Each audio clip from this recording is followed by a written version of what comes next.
기조발제 첫 번째로 함께하겠습니다. 어서 오십시오. 네. 큰 박수로 맞아주시기 바랍니다. 김준아 기획차장님이십니다. 어서 오십시오.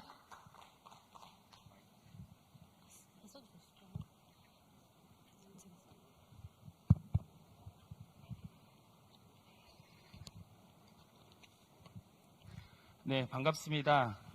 마이크를 가깝게 대야 된다고 해서 조금 가깝게 대겠습니다. 제가 오늘 첫 기조발제로 포스트 코로나 위기 그리고 어떻게 기회가 되는지를 준비를 했는데 앞에서 축사하시는 분들이 제가 할 얘기를 다 해버려가지고 제가 별로 할 얘기가 없을 것 같습니다. 먼저 포스트 코로나의 현황 그리고 앞으로 우리가 가야 될 한국형 뉴딜에 대해서 설명을 드리도록 하겠습니다. 1월 20일이죠. 31번 확진자가 나오면서 우리나라가 상당히 큰 변화를 맞이합니다. 그리고 3월쯤을 중심으로 피크 1140명 정도를 찍고 다시 내려가면서 현재 여러분이 보고 계시는 상당히 안정적인 1차 팬데믹이 끝납니다. 짧은 시간에 이 방역, K방역이라는 것으로 안정적으로 끝나고 현재 보시는 그래프는 6월 30일까지 정도고요. 6월 28일 282명 정도가 사망을 했습니다. 그리고 우리는 지금 2차 팬데믹을 준비를 해야 됩니다. 그리고 지금 광주 광역시에도 예상하지 못했던 많은 환자들이 나오고 있습니다. 그런데 미국의 경우를 한번 보겠습니다. 자, 앞에서 잠깐 우리 보셨던 거 그래프의 숫자를 보시면 1200하고 14,000 정도가 되어 있습니다. 미국의 숫자를 보시면은 45,000하고 300만이라는 숫자가 보입니다. 그렇죠? 미국은 2차 팬데믹이 안 올 거라고 얘기를 합니다. 이유는 아시나요? 네, 아직 1차 팬데믹이 안 끝났습니다. 그래서 2차 팬데믹은 오지 않을 사회라고 얘기를 하고 이 덕분에 또는 이 이유로 우리 트럼프 대통령이 상당한 지지율에 영향을 받고 있습니다. 현재 미국의 사망자는 12만 8천 명 정도 되고요. 미국 전체 인구의 한 0.7% 정도가 확진자로 판명이 되고 있습니다.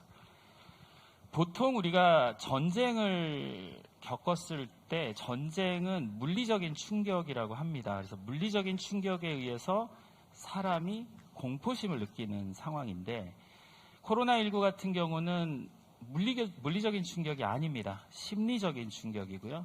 심리적인 충격이 여러분한테도 지금 다가와 있는데 이 심리적인 충격이 인류 역사상 이렇게 많은 사람을 죽이는 경우는 그렇게 많지 않았습니다. 그런데 미국의 전쟁 역사를 보면 가장 컸던 남북 전쟁, 내부 전쟁이니까 그렇게 고려를 안 한다 치더라도 전 세계 전쟁인 2차 세계대전 30만 명 이내로 사망자가 있었는데 현재 방금 보셨던 12만 8천 명이라고 하는 사람이 코로나로 미국 전역에서 사망을 하셨습니다. 앞으로 더 많은 사망자가 나올 것이고 만약에 지금 잡지 못한다면 세계 2차 세계대전 이상의 숫자가 예상이 됩니다. 왜 그랬을까요? 왜 이 많은 일들이 벌어지고 있는지에 해당하는 부분 그리고 우리는 왜 코로나에 상당히 두려워하고 있는지에 대한 부분을 잠시 살펴보겠습니다. Great 락다운이라고 하는 사건이 있었습니다. 전쟁이 있어도 국경을 닫진 않았고요. 전쟁이 나도 학교가 닫진 않았습니다. 오늘 교육 포럼 부분을 많이 얘기를 하실 텐데 학교가 문을 닫은 상황은 역사상 거의 없죠. 처음이라고 보실 수 있는 상황이고요. 전쟁보다 더 처절한 봉쇄가 이루어지니까 바로 연이어서 미국의 고용 유지 정책 중에 하나는 고용 탄력성이라는 거였습니다. 고용 탄력성은 언제든지 어느 직종이든 바꿀 수 있다라는 부분이었는데 오히려 우리나라의 고용 안정 정책이 훨씬 더 이런 상황에서 유리했구나라는 걸 알게 됩니다. 전체 대실업은 5월달 기준으로 3,300만 명이고요. 지금 6월달 기준으로는 3,500만 명에서 3,700만 명까지 올라가고 있습니다. 여러분 이 숫자가 그냥 가슴에 안 와닿으시니까 제가 한번 예를 들어드리겠습니다. 우리나라 전체 고용 가능 인구가 3,800만 명입니다. 무슨 얘기냐면 지난 3개월 동안 미국의 고용 가능 인구가 우리나라 하나를 그냥 싹 잡아먹었다라고 생각을 하시고 우리나라 전체 국민들이 현재 실업자라고 생각을 하시면 어마어마한 사건입니다. 이 그레이트 레이오프 사건이 그레이트 락다운 이후로 바로 이어지면서 미국의 실업률은 현재 보고 계시는 15% 정도에 해당하는 실업률입니다. 전 국민의 15%면 3,300만 명이고요. 3억 3천만 명의 15%면 5천만 명입니다. 우리나라 인구입니다. 미국은 어마어마한 사건을 겪고 있는데 그게 별로 놀라지 않은 상황처럼 전달이 되고 있습니다. 그리고 여기서 필요로 하는 것들이 우리나라 그리고 광주, 전남 이곳에서 오늘 깊게 토론하고자 하는 대전환의 문제라는 부분입니다. 대전환은 왜 중요하냐면 아직 우리나라에 어려운 시기가 안 왔습니다. 여러분, 이 뭔가를 구매하고 살 때 구매 요구서라는 것을 보통 제조업 중심에서는 최소 6개월 전에 보냅니다. 그래서 PO라고 하는 Purchase Order 자체를 6개월 전에 보내야 되는데 지난 3월, 4월, 5월, 6월까지 구매 요구서가 전 세계 딜리버리가 안 됩니다. 무슨 얘기냐면 6개월 후가 더 어렵다는 겁니다. 우리나라도 대비를 해야 되고 10, 11, 12월 달이 훨씬 더 어려운 경제 상황이 올 것으로 예측을 하고 있습니다. 이런 상황에서 이대로의 세상과 이대로의 정책과 이대로의 사회 기조로는 바뀔 수 없다라는 부분에서 많은 전문가들이 대전환을 요구하고 있습니다. 코로나19의 가장 큰 특징 중에 하나는 이런 서브프라임 몰기지가 있었을 때 대침체나 대공황의 문제가 아니고요. 보통 공황의 문제, 대공황의 문제는 과잉 생산이 일어나면서 주식이 떨어지는 형태의 대공황이 한번 있었습니다. 그런데 코로나는 반대 현상입니다. 인류가 한 번도 겪지 않았던 생산과 공급이 단절이 됩니다. 생산과 공급이 단절이 되니까 그동안 우리는 성장 위주의 산업정책과 나라 발전 계획들을 세웠는데 성장을 하기 위해서 필요로 하는 것들은 바로 생산과 공급이었는데 대봉쇄와 대실업을 통해서 생산과 공급이 멈춰버렸습니다. 멈추고 나니까 모든 일이 셧다운됩니다. 공장도 닫고 사람도 닫고 대표적으로 미국을 생각하시면 좋겠습니다. 따라서 그냥 뉴노멀이 아니고요. 대전환이라는 부분을 많은 분들이 이해를 하셨으면 하는 바람입니다. 코로나가 미친 영향을 부문별로 좀 살펴보면 경제, 사회, 문화 쪽에서는 유가가 폭락했죠. 아시겠지만 마이너스 유가, 배럴당 마이너스, 배럴당 30불 줄 테니까 한 통 가져가.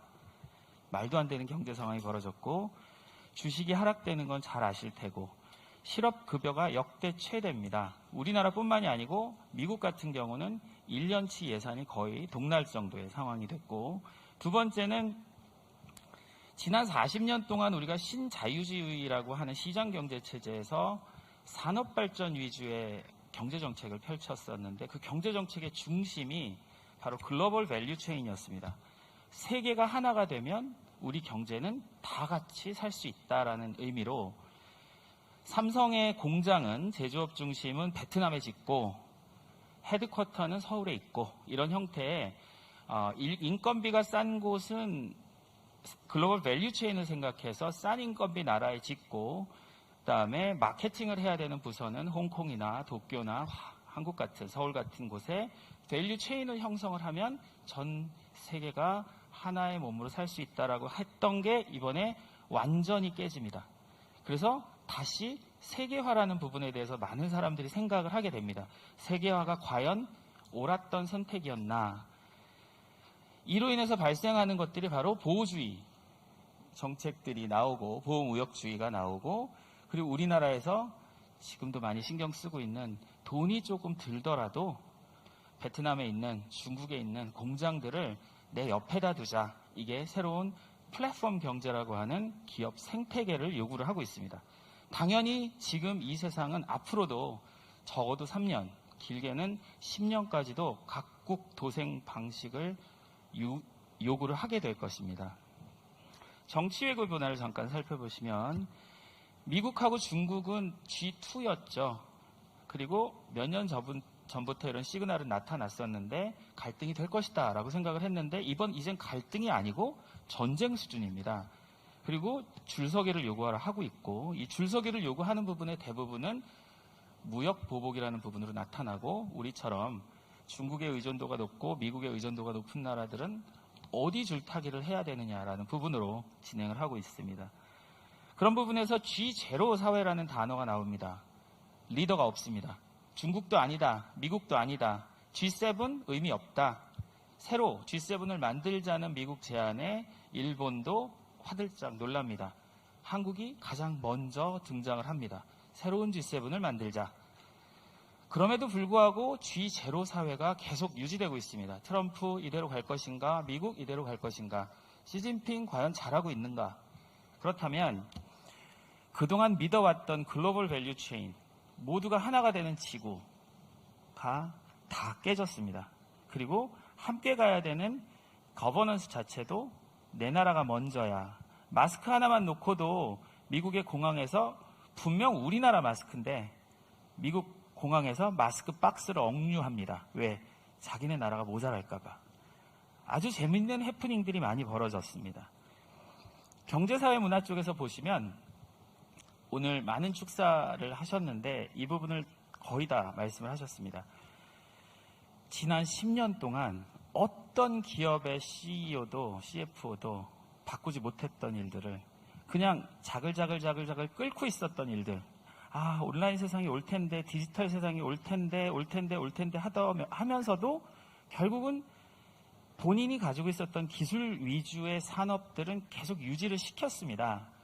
그런데 코로나가 단 3개월 만에 언택트 디지털 플랫폼이라는 단어를 후다닥 만들어버리고 언택트와 디지털에 해당하는 부분에 처음 겪어보는 재택근무, 처음 겪어보는 화상회의, 오늘도 화상축사, 그리고 온라인 교육체제, 오늘 많은 논의가 될 것 같고요. 비대면 쇼핑, 그리고 가상 공간으로의 이동, 이런 부분들을 언택트 경제, 디지털 경제, 그리고 기업의 생태계는 내 주변에 있어야 된다라고 하는 플랫폼 자체가 함께 이루어져야 한다는 세 가지 큰 화두를 던집니다. 이게 중요한 게 아니고 제가 지난 3년 동안 4차 산업혁명과 기후변화와 그리고 100세 시대 헬스케어에 해당하는 이 이야기를 가지고 150번 넘는 강의를 했습니다. 그런데 그때마다 제가 게임 체인저 얘기를 많이 합니다.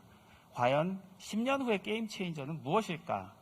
인공지능이다 이런 얘기도 했고 기후변화에 대응하는 그리고 그린 경제를 활성화시키는 나라가 될 것이다 얘기했고 그리고 우리 건강을 책임지는 헬스케어를 책임지는 그런 어떤 새로운 기술들이 될 것이다라고 지난 3년간 150번 넘게 떠들고 다녔는데 이것도 싹 다 필요 없고 결국 게임 체인저는 코로나였습니다.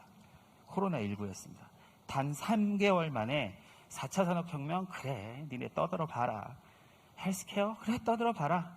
니네 뭐 기후변화 대책 없이 지내봐라. 단 3개월 만에 판을 바꾸는 세상이 돼버렸습니다. 이런 면에서 G7 중심의 글로벌 밸류 체인, G20 중심의 글로벌 밸류 체인이 중요한 것이 아니고 이제는 니네가 잘하는 거 해라. 그게 가장 세계적인 것이다. 이게 오래됐죠. 20년 전부터 가장 지역적인 것이 가장 세계적인 것이다. 뭐 글로컬라이제이션 얘기 많이 했습니다. 그런데 코로나가 20년 전에 했던 얘기를 다시 한번 불러일으킵니다. 그래서 글로벌 밸류 체인이 아닌 리지널 밸류 체인, 로컬 밸류 체인이라고 하는 너희들만의 장점을 살려내는 경제를 시작해야 된다라는 메시지도 던집니다. 그리고 고용 유지, 일자리지 않냐. 결국은 먹고 사는 문제인데 한번 나 때문에 고생해봐라는 메시지를 던지면서 고용 안정에 대한 정책을 자연스럽게 물어봅니다.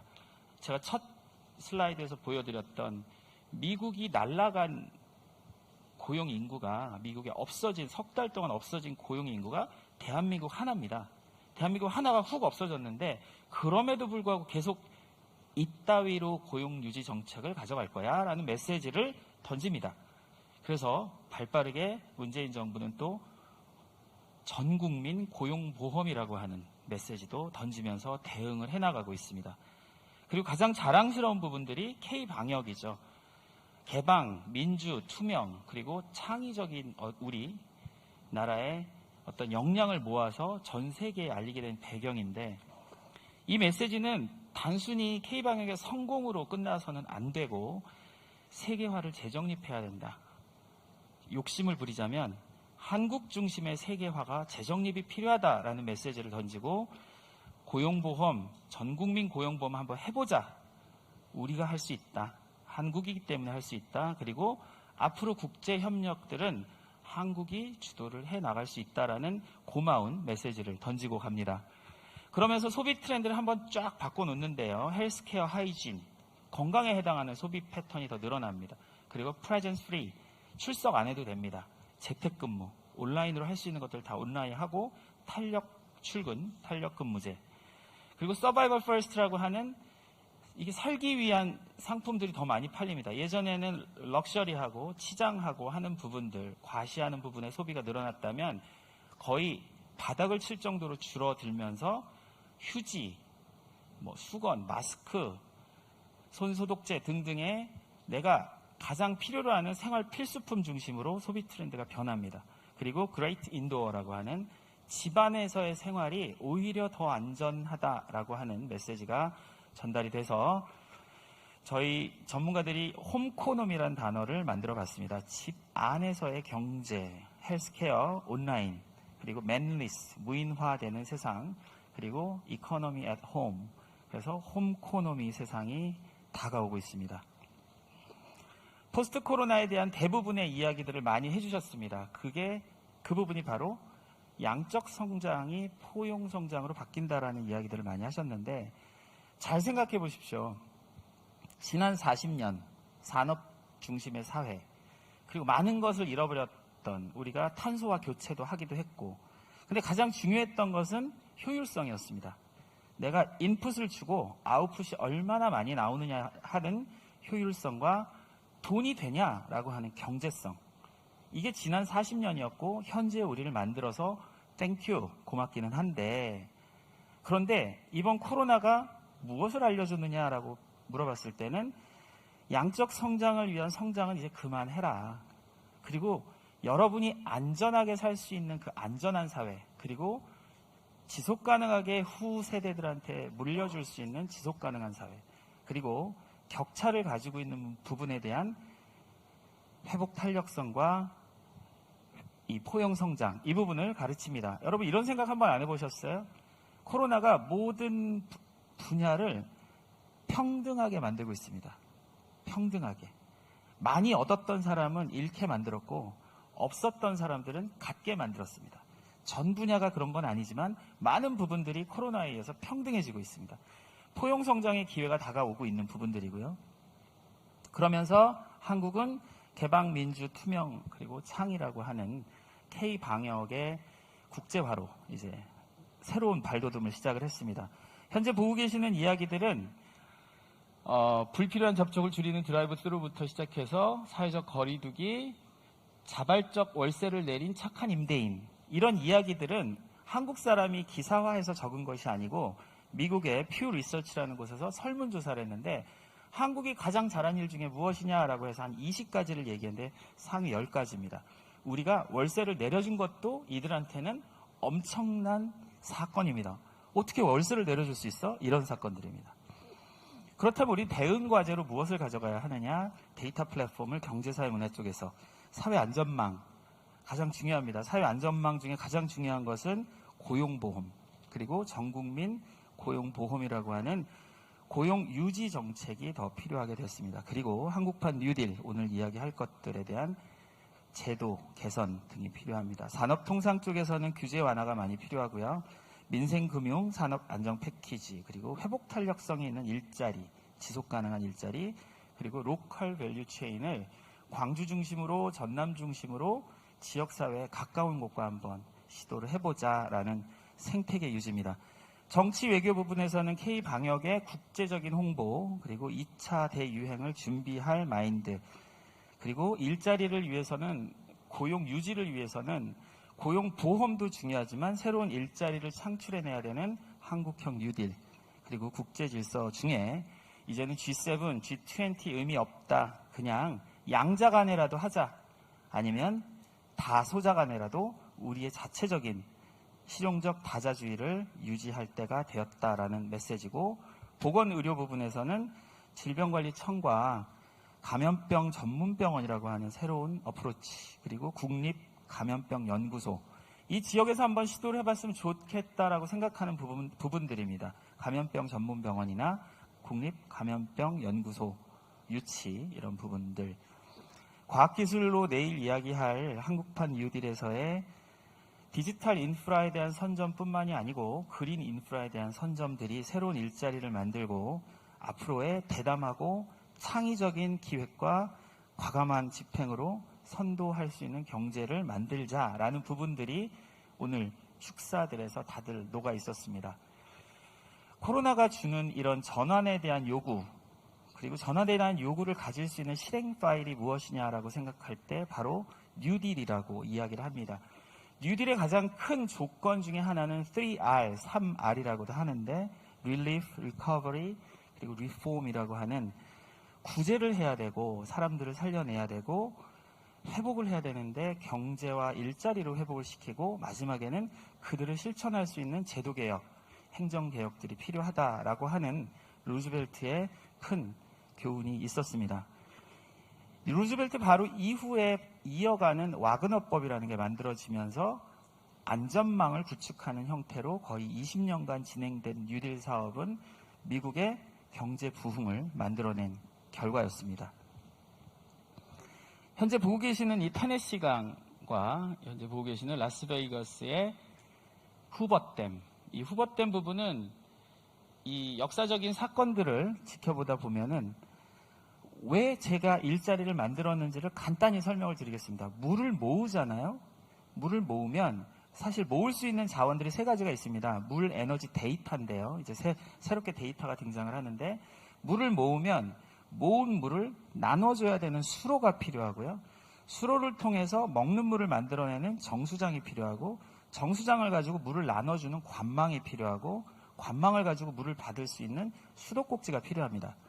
근데 이 일련의 사업을 잘 상상해 보시면 어마어마한 일자리가 만들어집니다.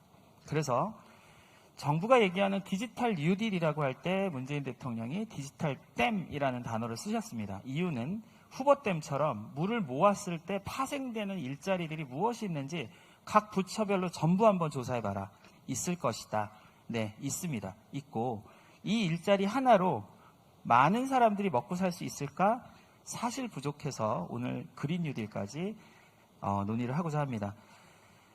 이런 포스트 코로나 해결책은 결국은 그 실행 파일, 뉴딜인데요. 그 뉴딜이 초대공황 이상의 사건을 만들어 놓은 지금 전 세계의 모든 경제 상황에 한국형 뉴딜이 또 하나의 모델이 되길 바란다라는 바람으로 미래 어떻게 준비해야 되냐라는 부분을 설명을 드리겠습니다. 디지털 뉴딜 많이 이야기들을 하시고, 정부는 크게 네 가지의 큰 틀을 이야기합니다. 비대면 사업, 디지털 인프라, SOC의 노후된 SOC를 디지털화하는 것, 마지막으로 디지털 격차가 있는 곳에 와이파이를 설치를 하면서 포용적인 안전망까지에 해당하는 큰 틀의 디지털 인프라 개혁이라고 하는 부분을 던집니다. 그중에 10가지 중점 과제들이 있고 다 한번 신문을 통해서 보셨을 것이고, 그리고 던지는 그 캐치프레이즈는 DNA us, 우리와 함께하는 DNA 해서 데이터 네트워크, 인공지능, 언택트, 그리고 오래된 SOC에 대한 개혁, 개발이라고 하는 것들입니다. 그렇다면 그린 뉴딜은 무엇이냐라고 할 때 사실은 올해 이 모든 사건들이 이루어졌어야 되는 사건들입니다. 20년까지 재생에너지 소비율 20% 달성, 에너지 효율을 20% 증가하고 이산화탄소, 탄소 배출량을 20%를 감소하여 2020부터는 탄소 이후 문명 AC라고 합니다. 그러니까 애프터 카본의 시대라고 했는데 AC 원년입니다. 올해가 AC 원년, 애프터 코로나 원년입니다.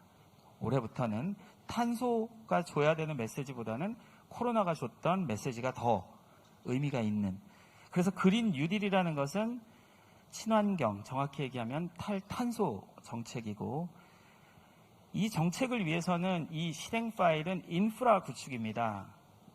흔히들 토목공사라고 하는데 맞습니다. 맞고 운송 메커니즘 부분의 교통 부분과 통신 메커니즘에 해당하는 커뮤니케이션 부분 그리고 에너지 부분입니다. 자율주행 자동차는 당연히 올 것으로 알고 계시고 또 재생에너지를 통한 사물 인터넷인데 사실 재생에너지를 통한 사물 인터넷 자체는 우리 전체 에너지의 75%를 사용을 하고 있습니다. 현재 ICT 분야가 전체 에너지 중에 화석연료를 사용하는 비중이 75%입니다. 그 부분을 재생에너지로 바꾸는 인프라 그리고 그 인프라를 유지하기 위한 유지관리부터 많은 그린 인프라들을 이야기를 합니다. 그래서 그린 인프라의 핵심은 수자원이나 에너지 같은 부분에 대한 3R 정책이 필요하고 그중에 특히 에너지 부분은 재생에너지로의 전환이라는 큰 미션을 가지고 있습니다.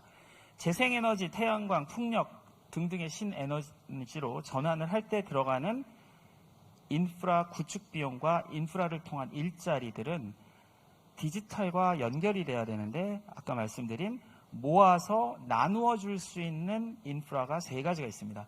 하나가 수자원이고 또 하나가 에너지고 에너지도 모아서 나누어 줄 수 있는 상황으로 가야 되는데 지금은 탄소 에너지이기 때문에 모아서 나눠 줄 수 있는 상황은 아닙니다. 그리고 데이터도 역시 우리에게 가장 필수적인 모아서 나누어 줄 수 있는 그리고 이들을 모으기 위해서는 인프라가 필요합니다. 수자원 뉴딜 그리고 에너지 뉴딜 그리고 데이터 뉴딜 부분은 자료로 대신하겠습니다. 결국 한국형 뉴딜의 방향은 정부가 먼저 던진 기치는 디지털 뉴딜이었지만 현장에 있는 전문가들은 옳다. 하지만 디지털 뉴딜은 더 큰 인프라에 얹혀졌을 때 혁신적인 효과가 나타날 것이다라고 하는 부분에서 그린 뉴딜을 다시 한번 확인을 하고 있습니다. 코로나가 어떻게 보면 자연이 김기선 총장님께서 말씀하셨지만 자연이 우리에게 줄 수 있는 마지막 선물이라고 봅니다. 인간이 인프라를 지을 수 있는 시기는 이번이 마지막이라고 생각을 합니다. 보통 인프라를 구축하기 위해서는 20년 정도의 시간이 걸리는데요. 20년 정도의 시간이 인간이 지을 수 있는 마지막 인프라라고 생각하신다면 결국 20년 후에 또 다른 인프라가 40년 후에 또 다른 인프라가 필요하다면 그때는 로봇이 지을 겁니다. 그렇다면 지금이 우리가 한국형 뉴딜을 전 세계의 모델로 인간이 할 수 있는 마지막 인프라 가장 아름답게 가장 멋지게 그리고 인류를 위해서라고 하는 기치를 들고 한국형 뉴딜을 국제사회에 제안을 해도 괜찮을 것 같습니다. 말씀드린 대로 70% ICT 인프라를 화석 연료에서 빼내고 재생의 에너지로 노력한 회사들이 있습니다. 애플과 구글. 이들이 창조적 파괴를 통해서 노키아가 망해갈 때 애플은 다시 치고 올라가는 반등의 포인트를 가져옵니다. 어쩔 수 없이 가는 게 아니고 그들의 선택이 아니고 당연히 애플과 구글은 재생에너지로 바꾸겠다는 의지를 가지고 이 티핑 포인트와 디지털의 그린을 입히는 그리고 그린과 디지털이 같이 갈 수 있는 창조적 파괴를 시작을 했습니다. 제가 앞에 선진한국이라는 단어를 붙였습니다. 선진한국의 노력이 어떤 부분이 있냐면 전력망의 인프라를 개편하겠다는 한전의 발표가 한 달 전에 있었습니다. 이게 재생에너지 전력과 인터넷을 결합시키기 위해서 고전압 직류를 공급하겠다라고 하는데 이게 세계에서 두 번째입니다. 첫 번째는 독일이었고요. 그리고 2019년에 녹색 채권 투자 중에 한국이 60% 투자로 전 세계 1등입니다. 무슨 얘기냐면 은행들이 먼저 투자를 합니다. 개미들은 아직 기다리고 있고 우리나라 은행, 금융권이 그린 투자로 전 세계 1등을 합니다. 그리고 수소경제가 시작됐습니다. 결국 그린 뉴딜 인프라로 새로운 인프라의 도약을 만들어야 되고 현재 보고 계시는 이 좌초자산이라고 하는 것들은 40조에서 60조 달러면 한 1000조, 한 6천조 정도 되는 돈인데 좌초자산은 뭐냐면 화석연료가 가지고 있는 인프라 구축 비용이 그 정도 들었고 얘네들을 없애가는 과정 정도가 6천조 정도가 됩니다. 전 세계에서. 근데 얘네들을 버릴 것이냐? 아니다. 얘네들을 좌초자산으로 남겨둘 것이 아니고 전환을 통해서 에너지의 새로운 전환으로 좌초자산을 살려내는 새로운 경제체제를 만들어야 된다라는 이야기입니다.